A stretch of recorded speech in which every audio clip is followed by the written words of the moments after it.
तो एक दिन सब गोपियां बैठी हुई थी और बहुत समय व्यतीत हो गया, प्रभु नहीं आए। तो फिर इसके बाद जब प्रभु आए तो गोपीजनों ने पूछा, आज बहुत विलंब हुआ सरकार।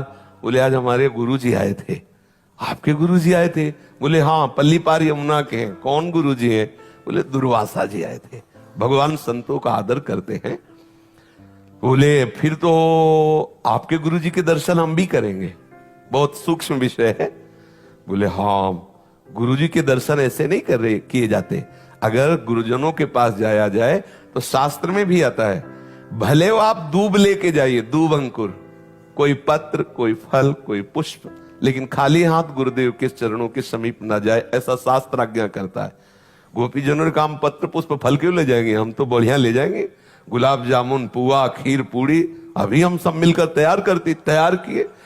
अब वहां एक दो तो थी नहीं, यूथ की यूथ, मतलब अगर पुआ पूड़ी का एक जगह स्टॉक किया जाए तो छोटे मोटे गिरिराज जी, क्योंकि संपूर्ण ब्रजवासिनी, और गुरु जी आए हैं प्रीतम के, तो खूब सब जब चली तो उनका प्रीतम, एक बात बताओ, यमुना जी बढ़ी हुई है और रात्रि का समय नाविक मिलना तो मुश्किल, और नाविक भी मिलेगा तो सुबह तक पार हो पाएंगे, क्योंकि एक दो तो है नहीं। तो उनका यमुना जी से कहना, यदि श्री कृष्ण अखंड बाल ब्रह्मचारी हैं तो मार्ग दे दो। हंसी, क्योंकि सबको पता है कि कैसे हास्य विनोद करते, कैसे अटखेलिया करते। गई यमुना जी से कहा कि यदि मेरे प्रीतम श्री कृष्ण अखंड बाल ब्रह्मचारी तो मार्ग दे दो। यमुना जी हट गई, पूरा थल की तरह जल एकदम हटकर सूख गया और निकल गए। आश्चर्य हुआ कि भगवान कैसी बात कर रहे हैं। दुर्वासा जी के पास गई, प्रणाम किया और कहा, महाराज ये भोग स्वीकार करो। बोले, आ डालो।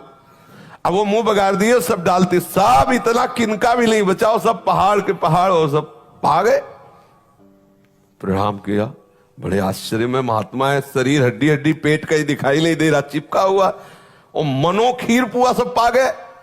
बोले, महाराज यमुना जी बाढ़ी हुई, लौट के जाने। बोले, आई कैसे थी? बोले, प्रभु ने कहा था कि अगर हम अखंड बाल ब्रह्मचारी हैं तो मार्ग दे दो। तो बोले, जाओ यमुना जी से कह दो कि दुर्वासा ने यदि दूब के अंकुर के सिवा अपनी जबान में कभी कुछ रखा ना हो तो मार्ग दे दो। गोपिका हंस पड़ी, बोले, मान गए गुरु चेला दोनों झूठे।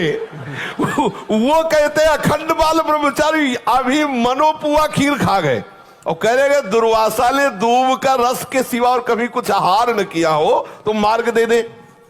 गई, जाके यमुना जी से कहा कि अगर दुर्वासा जी ने कभी दुर्वांकुर के रस के सिवा कुछ जिह्वा में न रखा हो तो आप मार्ग। यमुना जी हट गए, आश्चर्यचकित हुई और जाके प्रभु से कहा कि प्रभु आपके गुरु जी के दर्शन किए तो एक प्रश्न खड़ा हो गया, जैसे गुरु वैसे ही चेला। तो प्रभु ने कहा, ऐसा क्या? अब बोले, बाहु प्रसार परिरम्भ कराल को जो रास में वर्णन है, कौन सा ऐसा रस क्रीड़ा है जो आप ना खेलते हो? स्पर्श करना, आलिंगन, चुम्बन, परिरंभन आदि सब। फिर आप ब्रह्मचारी कैसे? ब्रह्मचर्य का तो बिल्कुल अलग स्वरूप होता है। और हमारे सामने पुआ पकौड़ा, खीर और सब रसमलाई सब पा गए, और कहते दुर्वांकुर किसी व जिह्वा में कुछ न रखा हो।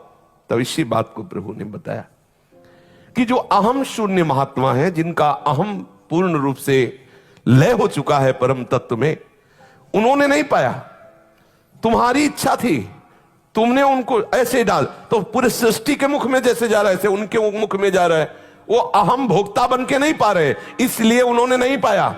आपकी दृष्टि में पवाया गया, आपकी दृष्टि में वो पाए, लेकिन स्वयं ना उनकी इच्छा है ना वो भोक्ता है, इसलिए उन्होंने नहीं। इसलिए उनका वचन सत्य है, स्वयं में कभी आहार रूप से स्वीकार करते हैं तो केवल दूब का अंकुर, और हम स्वप्रतिबिंब विभ्रमा। जैसे छोटा सा बालक अपने प्रतिबिंब के साथ खेले, ऐसे गोपियों के आत्मा रूप में, उनके पतियों के आत्मा रूप में, और चराचर जगत के रूप में जो परम तत्व विराजमान है, वही श्री कृष्ण स्वरूप से क्रीड़ा कर रहा है। वो अपने आप से अपने आप में खेल रहे, इसलिए अखंड ब्रह्मचारी है।